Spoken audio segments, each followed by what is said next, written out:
শুধু রাজার ছেলে রাজা হবে, রাজনীতির এই সংস্কৃতি আমরা পাল্টে দিতে চাই।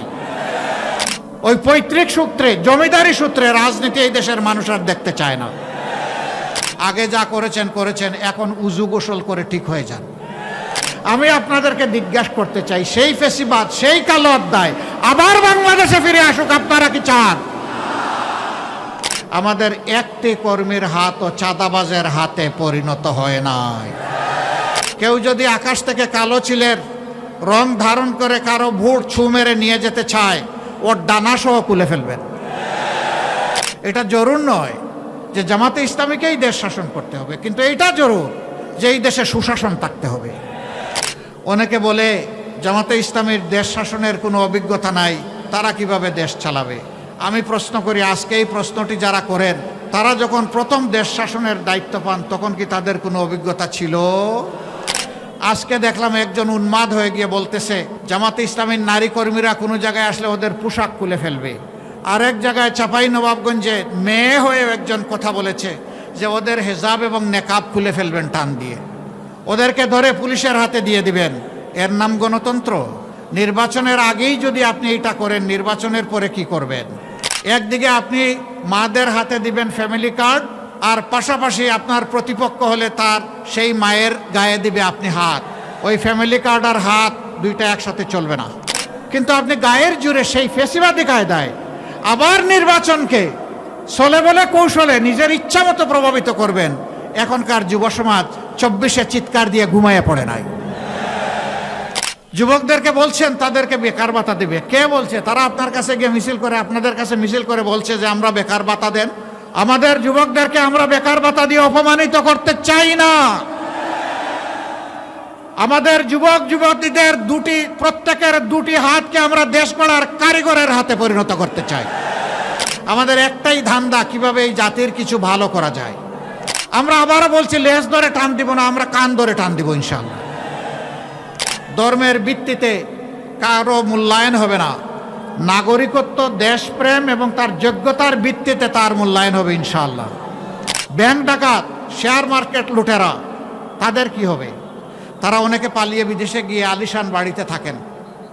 আল্লাহ যদি আমাদেরকে তৌফিক দেন, আমরা ওদের পেটের ভিতরে হাত ঢুকাইয়া জনগণের টাকা বের করে নিয়ে আসবো। আপনি কি দয়া করে ওনার পায়ের বেড়িটা খুলে আমার পায়ে একটু লাগাই দিবেন? মহিলারা প্রকাশ্যে বলছে আমরা আমাদের ইজ্জতের পাহারাদার হিসাবে জামাতে ইসলামের উপরেই আস্থা রাখতে চাই। অনেকে বলছেন ডাকসু গত 50 বছরে যা করতে পারে নাই, এরা 4 মাসে তার চেয়ে বেশি করেছে। কেন করেছে জানেন? ওরা আল্লাহকে ভয় করে। ওরা কথা দিয়েছিল তাই কথা রক্ষা করে। আসসালামু আলাইকুম ওয়া রাহমাতুল্লাহ। সম্মানিত বাগেরহাটবাসী, কেমন আছেন? আলহামদুলিল্লাহ রাব্বিল আলামিন, ওয়াসসালাতু ওয়াসসালামু আলা রাসূলিহিল কারীম ওয়া আলা আলিহি ওয়া সাহবিহি ওয়া আহলি বাইতি আজমাইন। ঐতিহ্যবাহী ম্যানগ্রোভ ফরেস্ট এর পার্শ্ববর্তী সবচেয়ে বড় এলাকা এই বাগেরহাটে 4টি নির্বাচনী আসনে 11 দল সমর্থিত এবং বাংলাদেশ জামাতে ইসলামী মনোনীত 4 জন প্রার্থীর সমর্থনে আজকের এই সভার সম্মানিত সভাপতি, সভামঞ্চে উপস্থিত বাংলাদেশ জামাতে ইসলামী সহ 11 দলের কেন্দ্রীয় এবং স্থানীয় নেতৃবৃন্দ, উলামা হজরত, বাগেরহাট ভাষী এবং সাংবাদিক বন্ধুগণ, আমার আগে আমার ভাইয়েরা এখানে দাঁড়িয়ে বক্তব্য রেখেছেন। নতুন কোনো বক্তব্য আমি এখানে দিতে দাঁড়াইনি এবং আমি জামাতে ইসলামের পক্ষ থেকেও এখানে বক্তব্য দিতে আসিনি। আমি এসেছি 2006 সালের 28 অক্টোবর লগিবইটার তাণ্ডব থেকে শুরু করে পিলখানায় সামরিক অফিসারদের হত্যাকাণ্ড। কিরে ভাই, ওই দিকে কি সাংবাদিকদেরকে বসায় দিতে চান? না, তাইলে জাতি বসে যাবে। ওনাদেরকে দাঁড়িয়েই ওনার দায়িত্ব পালন করতে দিতে হবে। আপনাদের যাদের একটু অসুবিধা হচ্ছে বিনয়ের সাথে অনুরোধ করি আপনারা বসে যান। পিছন থেকে যারা দাঁড়িয়েছেন, যারা পেশাদার সাংবাদিক নন, আপনারা বসুন আর কথা বন্ধ করুন। একদম সুন্দর করে আমরা চুপ করে কথা শুনবো ইনশাআল্লাহ। আর সাংবাদিক বন্ধুদেরকে তাদের দায়িত্ব পালনের সুযোগ করে দেব। তো বলছিলাম যে আমি তাদের হয়ে আজকে এখানে কথা বলতে এসেছি। 28 অক্টোবরের সেই লগি বইটার তাণ্ডবে যে মানুষগুলাকে খুন করা হয়েছিল, এই থেকে শুরু করে পরবর্তী পর্যায়ে 2009 সাল 25 এবং 26শে ফেব্রুয়ারি ঢাকার পিলখানায় যেই সমস্ত সামরিক অফিসার 57 জনকে হত্যা করা হয়েছিল, এরপরে জামাতে ইসলামীর শীর্ষস্থানীয় নেতৃবৃন্দকে যুদ্ধ অপরাধের মামলার নামে সহস্রাব্দের সবচেয়ে মিথ্যা এবং জঘন্য অপবাদ দিয়ে যারা খুন করেছিল, এই অন্যায়ের প্রতিবাদ করতে গিয়ে যারা আমাদের হাজারো কর্মীকে আমাদের বুক থেকে কেড়ে নিয়েছে এবং পুরা 15.5 বৎসর জুড়ে এদেশের সকল রাজনৈতিক দল, আলিম উলামা, সাংবাদিক, বিভিন্ন শ্রেণী এবং পেশার মানুষ, শিশু থেকে বৃদ্ধ, মা থেকে বাবা, ঠান্ডা মাথায় যাদেরকে খুন করা হয়েছিল, আমরা তাদের ঘরে ঘরে যাওয়ার চেষ্টা করেছি। সর্বশেষ 24 জুলাইয়ে আমাদের যে যুব সমাজ বুক চিতিয়ে জাতির মুক্তির জন্য, আজাদির জন্য লড়াই করে জীবন দিয়ে গেছে, আহত পঙ্গু হয়েছে, আমরা তাদের ঘরে ঘরে জনে গনে যাওয়ার চেষ্টা করেছি। সেদিন যে মা, যে বাবা তার সন্তান হারিয়েছেন, যে যুবতী ভন্টি তার স্বামী হারিয়েছে, যে অবুঝ শিশুরা তার বাবা হারিয়েছে, আমরা তাদের চোখের কোনায় পানি দেখি নাই, আমরা রক্তের ফোঁটা দেখেছি। তাদের আপনজনকে যে খুন করেছিল, সেই খুনিদেরকে বিচারের আওতায় আনার প্রয়াস শুরু হয়েছে। জানি না সব বিচার এ জগতে সম্ভব হবে কিনা, তবে নিশ্চিত যার যার পাওনা আদালতে আখেরাতে সবাই পেয়ে যাবে ইনশাআল্লাহ। প্রিয় দেশবাসী, যখন ওই ধরনের কোনো শহীদ পরিবারের কাছে যেতাম, অবুঝ শিশুদেরকে একটু কাছে টানতাম। 4-5 বছর 6 বছরের বাচ্চারা হাতে ধরে টেনে নিয়ে যেত, একটা দেয়ালের সামনে নিয়ে দেয়ালে আঁকা তার বাবার ছবি দেখিয়ে বলতো, এটা আমার বাবার ছবি, আমার বাবা কি আর আসবে? এই অবুঝ শিশুদের এই প্রশ্ন শুনে আমরা স্তব্ধ হয়ে যেতাম। আমাদের বুকের এবং টুটের ভাষা বন্ধ হয়ে যেত। আমরা তখন চোখের ভাষায় কথা বলতাম। তখন চোখ দিয়ে আমাদেরও পানি গড়াতো ওদের চোখের পানির সাথে। আমি তাদের হয়ে আজকে এখানে দাঁড়িয়েছি।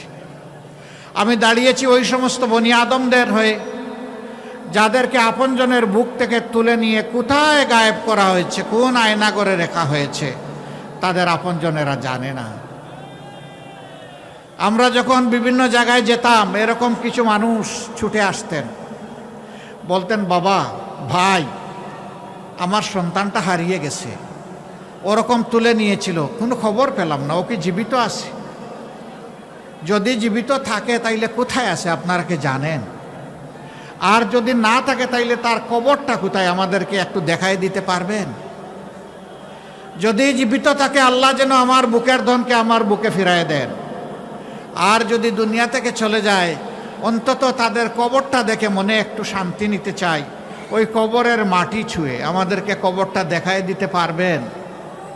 বলুন, এই সমস্ত মানুষদের কাছে আমাদের কোনো জবাব ছিল? অসংখ্য বনি আদমকে, এই দেশের নিরীহ নাগরিককে, রাজনৈতিক দলের নেতাকর্মীদেরকে, আলিম উলামাকে দফায় দফায় জেলে নেওয়া হয়েছে মিথ্যা মামলায়। মাঝে মাঝে কোর্ট থানার গারদে বসে থাকতাম। কখনো কখনো দেখতাম সফেদ দাড়িওয়ালা, মাথায় পাগড়ি বাঁধা, দেখে মনে হতো যে বড় মাপের কোনো আলেম হবেন।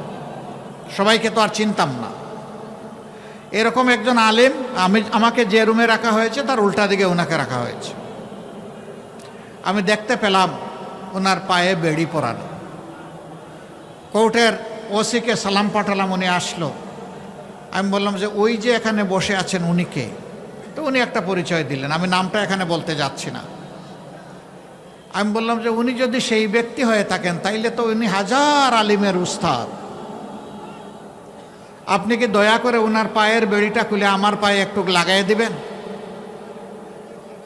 কয় কেন? আমি বললাম সহ্য হয় না। কয় মাফ করবেন, আপনার পায়ে বেড়ি লাগালে তো ওই জেল থেকেই লাগাই দিত। ওই বেড়ি খুলতেও পারবো না আর আপনার পায়ে লাগাতেও পারবো না। এইরকম জ্যেষ্ঠ আলিমদেরকে, উস্তাদদেরকে, ওলামা মাশায়েখদেরকে এক জেল থেকে আরেক জেলে বেড়ি লাগিয়ে টানাটানি করা হয়েছে, বছরের পর বছর রাখা হয়েছে। কি অপরাধ? অপরাধ একটাই, তারা অন্যায়ের প্রতিবাদ করেছে। আল্লাহ আল্লাহ নবীর বিরুদ্ধে কুৎসা যারা রটনা করেছে তাদের বিরুদ্ধে আওয়াজ দিয়েছেন। এই অপরাধে তাদেরকে হেনস্থা করা হচ্ছে। আমি তাদের হয়ে আজকে এখানে দাঁড়িয়েছি।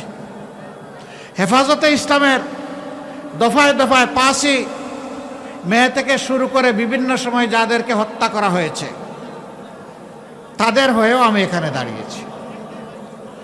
এই সাংবাদিক বন্ধুরা আছে, তাদেরকেও খুন করা হয়েছে, তাদের কাউকে ধরে নিয়ে সীমান্তের ওপারে ফেলে দেওয়া হয়েছে। আমি সেই মানুষগুলার, মজলুমদের পক্ষে এখানে দাঁড়িয়েছি। আমি সেই 18 কোটি মজলুম মানুষের পক্ষে দাঁড়িয়েছি যারা সিন্ডিকেট করে নিত্যপণ্যের দ্রব্যকে, মূল্যকে আকাশে তুলে দিয়েছিল, মানুষের জীবনকে বিষিয়ে তুলেছিল সিন্ডিকেশন এবং চাঁদাবাজির মাধ্যমে। আমি তাদের হয়ে এখানে দাঁড়িয়েছি। আমি আপনাদেরকে জিজ্ঞাসা করতে চাই, সেই ফেসিবাদ, সেই কালো অধ্যায় আবার বাংলাদেশে ফিরে আসুক, আপনারা কি চান? একজন সাধারণ বিবেকবান মানুষ এটা চাইতে পারে না। আশ্চর্য, যেই দলটির 11 জন শীর্ষস্থানীয় নেতাকে ঠান্ডা মাথায় খুন করলো, হাজারের উপর সহকর্মীকে দুনিয়া থেকে উঠায় দিল, 250-র অধিক সহকর্মীকে আয়নাগরের সঙ্গী বানালো, গুম করলো, যাদের নেতৃবৃন্দের বাড়িঘর বুলডোজার দিয়ে ভেঙে গুড়িয়ে দিল, যাদের নিবন্ধন কেড়ে নিল, প্রতীক কেড়ে নিল, দিশাহারা হয়ে শেষ পর্যন্ত সংগঠনটাকেই নিষিদ্ধ করে দিল। সেই মজলুম সংগঠন আল্লাহ তাআলা এই জাতিকে যখন আমাদের বুকের সন্তানদের বুক চিতিয়ে যুদ্ধ করার ফসল হিসাবে আমাদেরকে মুক্তি দিলেন, আমরা সেজদায় পড়লাম, শুকরিয়া আদায় করলাম। সেই রাতেই আমরা ঘোষণা করলাম, আজ আমরা সকল কষ্ট ভুলে গেলাম, আমরা কারো উপর প্রতিশোধ নেব না। বাংলাদেশের 56,000 বর্গমাইলে বসবাসকারী 18 কোটি মানুষ তার সাক্ষী, আমরা কারো উপর প্রতিশোধ নেই নাই। আমরা আমাদের সহকর্মীদেরকে বললাম, পুলিশ নাই, র্যাব নাই, বিজিবি নাই, আনসার নাই, এই অবস্থায় জনগণের জান, মাল এবং ইজ্জতের পাহারাদারির দায়িত্ব আমাদেরকে নিতে হবে। আমরা পাহারাদার হয়ে সমাজের জন্য ঘর থেকে বের হয়ে আমরা দাঁড়িয়ে গেলাম। টানা 15 দিন সেই বৃষ্টি ভিজা এবং রোদে শুকানো দিনে আমাদের সহকর্মীরা পাহারা দিয়েছে দেশের মানুষের জান, মাল এবং ইজ্জতের। এরপরে সরকার যখন গঠন হয়েছে, কিছু স্থিতিশীল হয়েছে, পুলিশ আস্তে আস্তে তাদের কাজকর্মে ফিরে এসেছেন, তখন আমরা তাদের সাথে এবং বিভিন্ন পক্ষ, বিভিন্ন দল, ধর্মের নেতৃবৃন্দের সাথে আলাপ করে আমাদের সহকর্মীদেরকে আমরা তুলে এনেছি। আমরা বলেছি আবারও প্রয়োজন হলে আমরা যাব। আমরা সহকর্মীদেরকে বলেছিলাম, ধৈর্য ধরুন, শান্ত থাকুন। আপনারা বাংলাদেশের জনগণ, বাগেরহাটের জনগণ সাক্ষী, আমাদের একটি কর্মীর হাতও চাঁদাবাজের হাতে পরিণত হয় নাই। অনেক দুঃখ কষ্ট, অনেক আর্থিক ক্ষতি আমাদের হয়েছে, কিন্তু চাঁদাবাজি যেহেতু হারাম, হারামের দিকে আমাদের কর্মীদের হাত বাড়ানো হয় নাই। আমরা কোনো স্ট্যান্ড দখল করি নাই। আমরা মানুষকে, নিরীহ মানুষকে মামলা দিয়ে একই মামলায় শত শত আসামি করি নাই। আমরা এ নিয়ে কোনো মামলা বাণিজ্য করি নাই। আমরা কথা দিয়েছিলাম, এই জাতির সাথে কথা রেখেছি।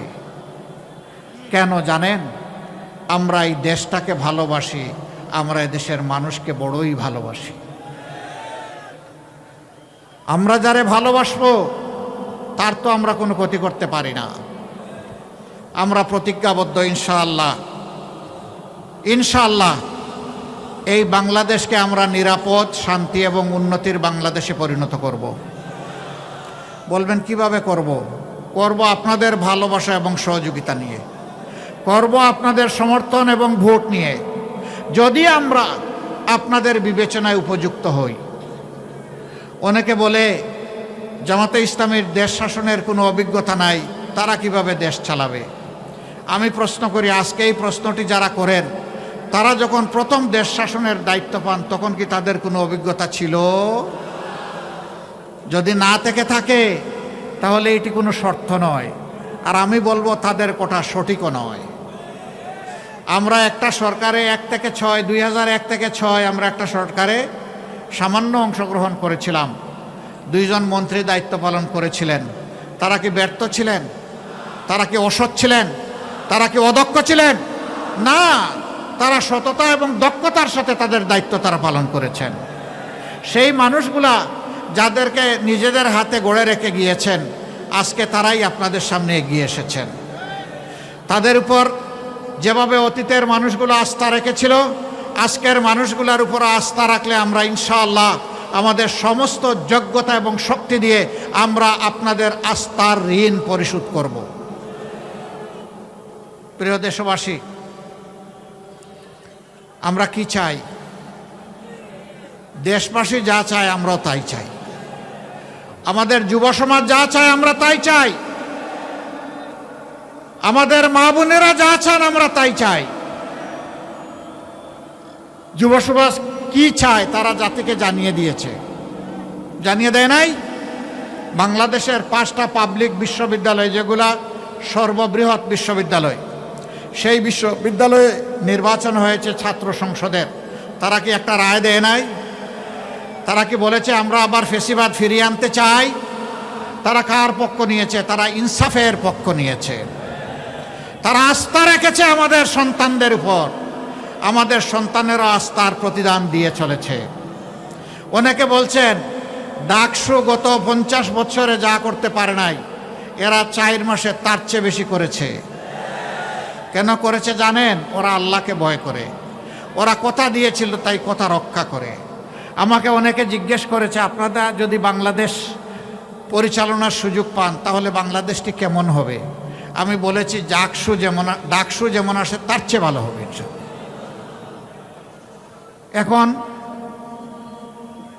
মহিলারা, এই কয়েকদিন আপনারা হয়তো সামাজিক যোগাযোগ মাধ্যমে দেখতে পারেন, মহিলারা প্রকাশ্যে বলছে আমরা আমাদের ইজ্জতের পাহারাদার হিসাবে জামাতে ইসলামের উপরেই আস্থা রাখতে চাই। একজন বোন পোশাকে আশাকে, তিনি আপনারা হয়তো সবাই যেমনটা কল্পনা করেন তেমন না। তাকে সাংবাদিক বন্ধু প্রশ্ন করেছেন, আপনি এবার কাকে ক্ষমতায় দেখতে চান? উনি বলে জামাতকে। কয় আশ্চর্য, জামাত ক্ষমতায় আসলে তো আপনি এই পোশাক পরতে পারবেন না। কয় পরবো না।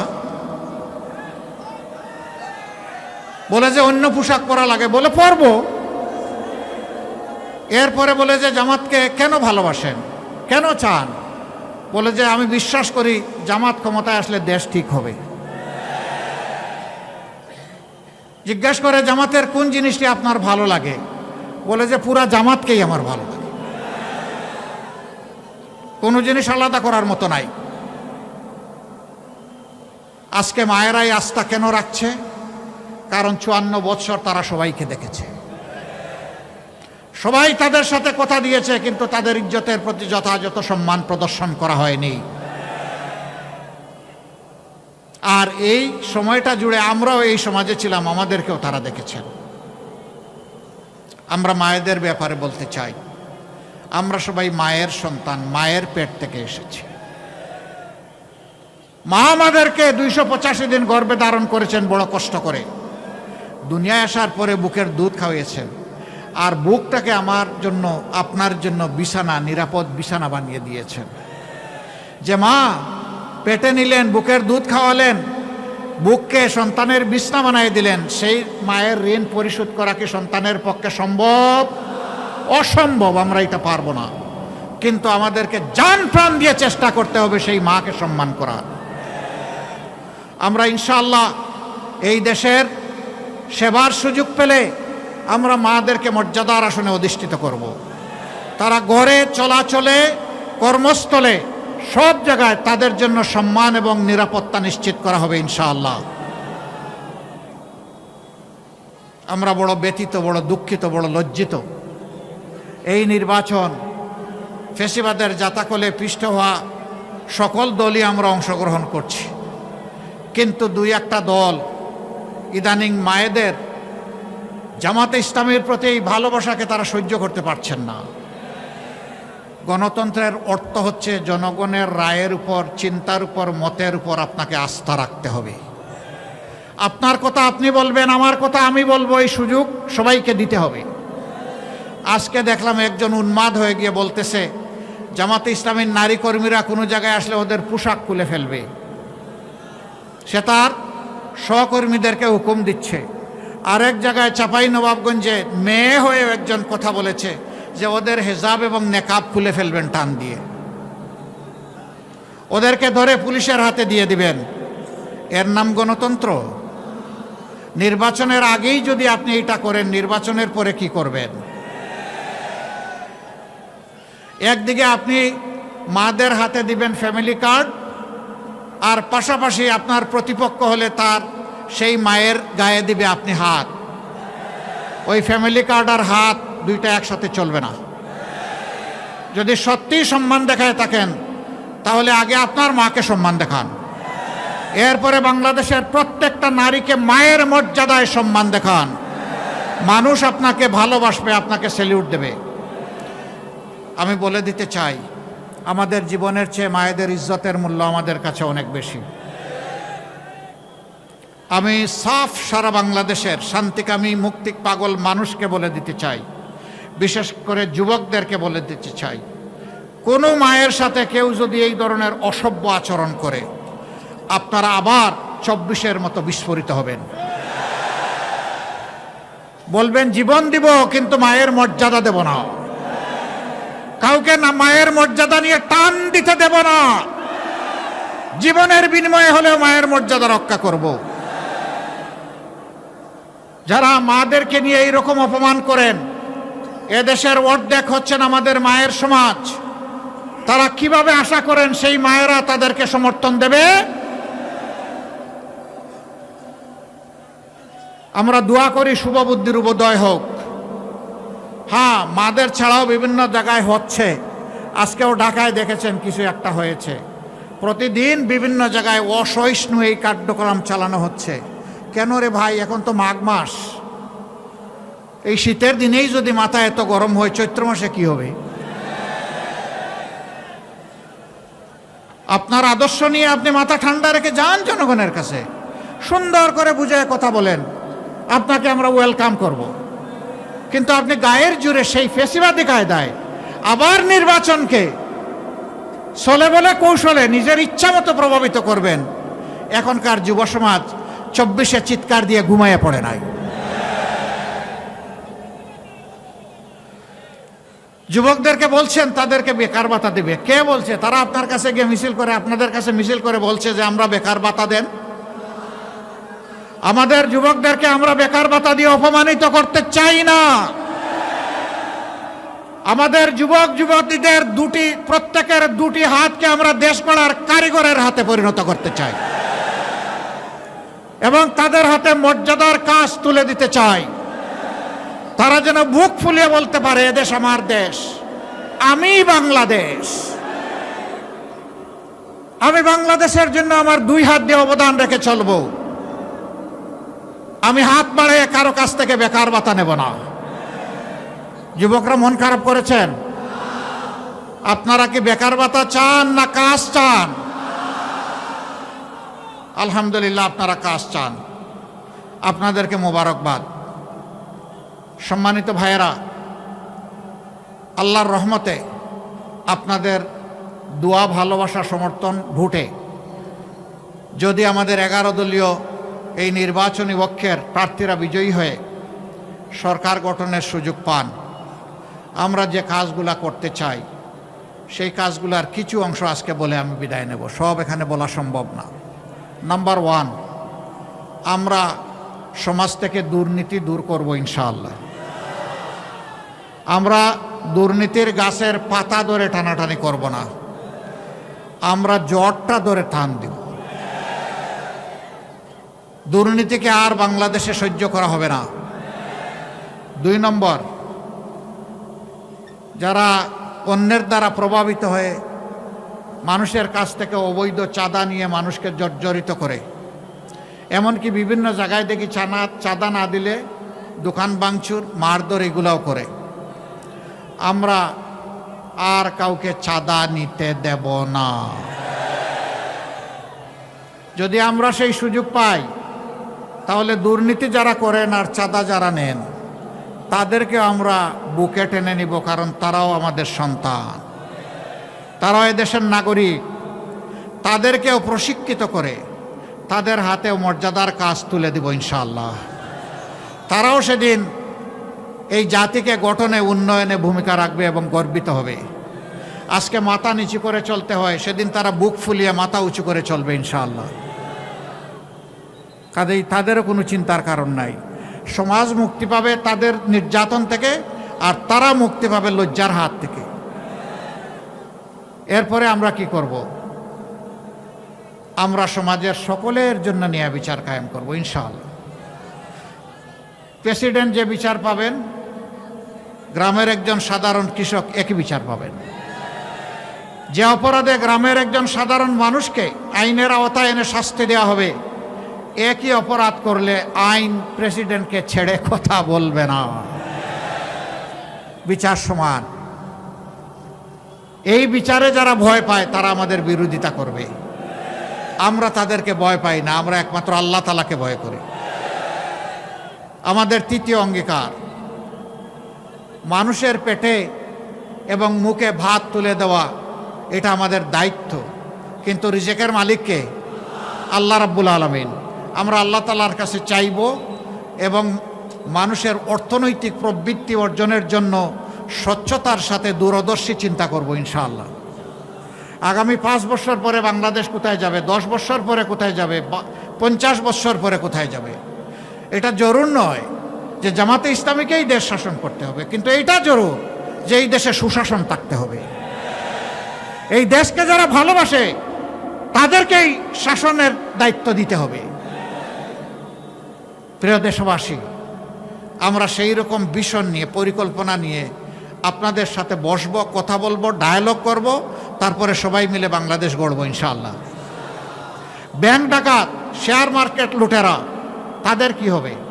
তারা অনেকে পালিয়ে বিদেশে গিয়ে আলিশান বাড়িতে থাকেন। আল্লাহ যদি আমাদেরকে তৌফিক দেন, আমরা ওদের পেটের ভিতরে হাত ঢুকাইয়া জনগণের টাকা বের করে নিয়ে আসবো। যা পারি, যতটুকু পারি, সেই টাকা রাষ্ট্রীয় তহবিলে যোগ হবে, তাই দিয়ে জনগণের উন্নয়ন কর্মকাণ্ড পরিচালিত হবে ইনশাআল্লাহ। এরপরে যদি আল্লাহর মেহেরবানিতে আমরা দায়িত্ব পাই নেই, সেই দিন থেকে আমরা সাফ বার্তা সবাইকে দিয়ে দিব, আগে যা করেছেন করেছেন, এখন উজু গোসল করে ঠিক হয়ে যান। এখন আর এগুলা চলবে না। আগেরটা কি হবে পরে দেখা যাবে, কিন্তু এখনটা করলে আর কেউ রেহাই পাবেন না। এই বার্তা যখন চলে যাবে, আমরা বিশ্বাস করি মাথা যদি ঠিক থাকে শরীর ঠিক হয়ে যাবে। রাজনীতির জায়গাটা স্বচ্ছ হয়ে গেলে গোটা সমাজ স্বচ্ছ হয়ে যাবে ইনশাআল্লাহ। তখন আর কেউ দুঃসাহস দেখাবে না দুর্নীতি করার, অন্য কোনো অপরাধ করার। অপরাধ তো এখান থেকে শুরু হয়, সমস্যা তো গুড়ায়, সমস্যা সমাজের মাথায়। আমরা আবারও বলছি, লেজ ধরে টান দিব না, আমরা কান ধরে টান দিব ইনশাআল্লাহ। যারাই অপরাধ করবে, কোনো ছাড় নাই। সম্মানিত ভাইরা, আমাদের সমাজের একটা বিপুল সংখ্যক শিশু, তারা শিক্ষার আলো থেকে একেবারেই বঞ্চিত। তার মা পেটের ভাত যোগান দিতে পারে না, ওরা শিক্ষা দিবে কিভাবে? সে কি দেশের নাগরিক নয়? সরকারের কোনো দায়িত্ব নেই? সেই লোকগুলা যখন শিক্ষা পায় না, অনাদরে অবহেলায় অযত্নে বড় হয়, তখন তাদের মনের মধ্যে দ্রোহের আগুন জ্বলে উঠে। আমি কি এই সমাজের কেউ নই? এই সমাজ আমাকে এইরকম অন্ধকারে ফেলে দিল কেন? তার মনে তখন প্রতিরোধ স্পৃহা জাগ্রত হয়, তখন বিভিন্ন ধরনের অপরাধ কর্মকাণ্ডে সে জড়িয়ে পড়ে। এর জন্য আমার ওই অবুঝ শিশুটি দায়ী নয়, এই জন্য দায়ী সমাজ এবং সরকার, যারা তাদেরকে শিক্ষার আলো থেকে বঞ্চিত করেছে। ইনশাআল্লাহ আল্লাহ তাআলা আমাদেরকে দেশ পরিচালনার সুযোগ দিলে আমরা তাদেরকে বুকে তুলে নেব এবং তাদের শিক্ষার ব্যবস্থা করব। তাদের মধ্য থেকে মণিমুক্তা বের হয়ে আসবে, আমরা এটা আশা রাখি। এমনকি তাদের মধ্য থেকে বের হয়ে কেউ এসে আগামী দিনের প্রধানমন্ত্রী হতে পারে। শুধু রাজার ছেলে রাজা হবে, রাজনীতির এই সংস্কৃতি আমরা পাল্টে দিতে চাই। যার যোগ্যতা আছে সেই দেশ পরিচালনার দায়িত্ব পাবে ইনশাআল্লাহ, জনগণের ভালোবাসা এবং সমর্থন নিয়ে। ওই পৈতৃক সূত্রে, জমিদারি সূত্রে রাজনীতি এই দেশের মানুষ আর দেখতে চায় না। সম্মানিত ভাইয়েরা, তারপরে কি করব? এই দেশ বিশ্বের একটা সদস্য দেশ, বিশ্বসভার, সবার সাথে আমাদের চলতে হয়, চলতে হবে, চলতে চাই। সভ্য প্রত্যেকটি দেশকে আমরা বন্ধু হিসাবে পেতে চাই, কিন্তু অতীতে এই বন্ধুত্ব নয়, কিছু কিছু ক্ষেত্রে প্রভুত্ব কায়েম হয়েছিল। আধিপত্যবাদ আমাদের ঘাড়ে চেপে বসেছিল, আমাদের 54 বছরের অনেক সম্ভাবনাকে ধূলিসাৎ করে দিয়েছিল। আগামীতে এই জাতি আর কোনো আধিপত্যবাদ বরদাস্ত করবে না। আমরা সবাইকে বন্ধু হিসাবে পেতে চাই, কাউকেই প্রভু হিসাবে দেখতে চাই না। কেউ যেন আর প্রভুর নাটকে অভিনয় করতে না আসেন। আমরা সবার সাথে ভালো সম্পর্ক, প্রতিবেশীদের সাথে ভালো প্রতিবেশীর সম্পর্ক আমরা রক্ষা করব, কিন্তু আমরা চাই আমাদের সাথেও যেন সেই সম্পর্কটা রক্ষা করা হয়। কিছু লোক জাতিকে বিভক্ত করেছে, মুক্তিযুদ্ধের পক্ষ বিপক্ষ, অমুক ধর্ম অমুক ধর্ম, ধর্মে ধর্মে ক্লেশ, চেতনার ক্লেশ, এইগুলা লাগাই রেখেছে। আমরা এই সবগুলার কবর রচনা করে একটা ঐক্যবদ্ধ জাতি করতে চাই। হিন্দু, মুসলমান, বৌদ্ধ, খ্রিস্টান সবাই মিলে আমরা একসাথে ফুলের বাগানের গাছগুলার মতো থাকতে চাই, নিরাপদে শান্তিতে থাকতে চাই, সম্মানের সাথে থাকতে চাই। এখানে কারো অপমান আমরা বরদাস্ত করব না। ধর্মের ভিত্তিতে কারো মূল্যায়ন হবে না। নাগরিকত্ব, দেশপ্রেম এবং তার যোগ্যতার ভিত্তিতে তার মূল্যায়ন হবে ইনশাআল্লাহ। সম্মানিত ভাইয়েরা,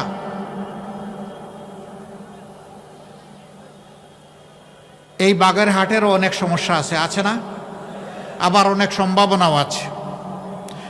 যুগ যুগ ধরে বাংলাদেশের বিভিন্ন অঞ্চলকে পিছিয়ে রাখা হয়েছে। 15 সালে আমি শরণখোলায় একটা এলাকায় গিয়েছিলাম, জমিনের আইল দিয়ে চলতে হয়েছে, ভালো একটা রাস্তা নাই।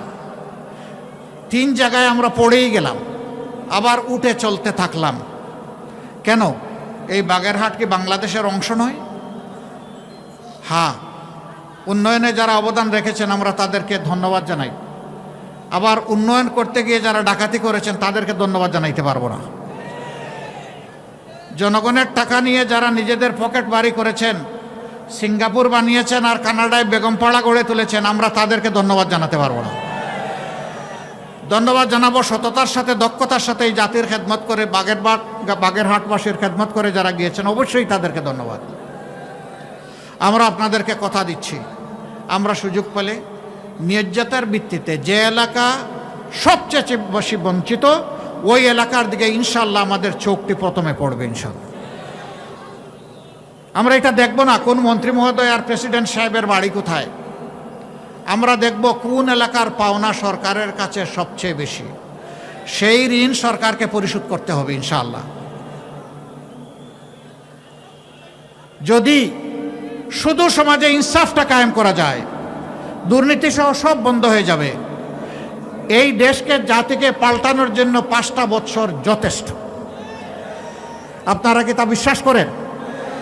ইনশাআল্লাহ আমরা গভীর আস্থা রাখি এই ব্যাপারে, এবং ইনশাআল্লাহ আল্লাহ তৌফিক দিলে আমরা পারবো ইনশাআল্লাহ। কেন পারবো? যেহেতু আমাদের নিজস্ব কোনো ধান্দাবাজি নাই। আমাদের একটাই ধান্দা, কিভাবে এই জাতির কিছু ভালো করা যায়। আপনাদের সবাইকে অনুরোধ জানাবো, 12 তারিখের 2টি বুথে আপনারা ঐতিহাসিক গুরুদায়িত্ব পালন করবেন ইনশাআল্লাহ।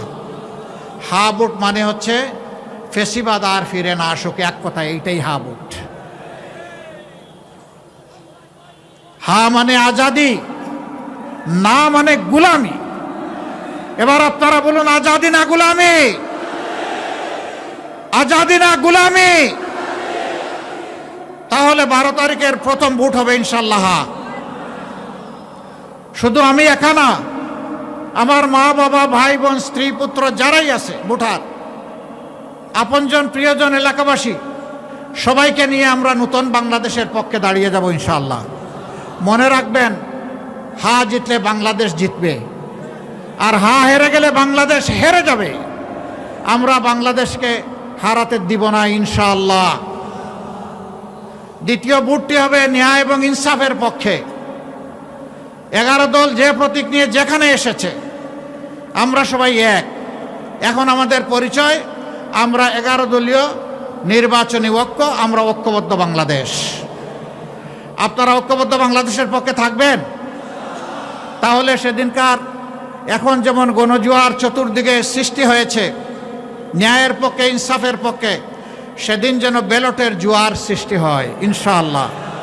তবে আপনাদেরকে একটু সাবধান করে যাব, কেউ যদি আকাশ থেকে কালো চিলের রং ধারণ করে কারো ভোট ছু মেরে নিয়ে যেতে চায়, ওর ডানা সহ খুলে ফেলবেন।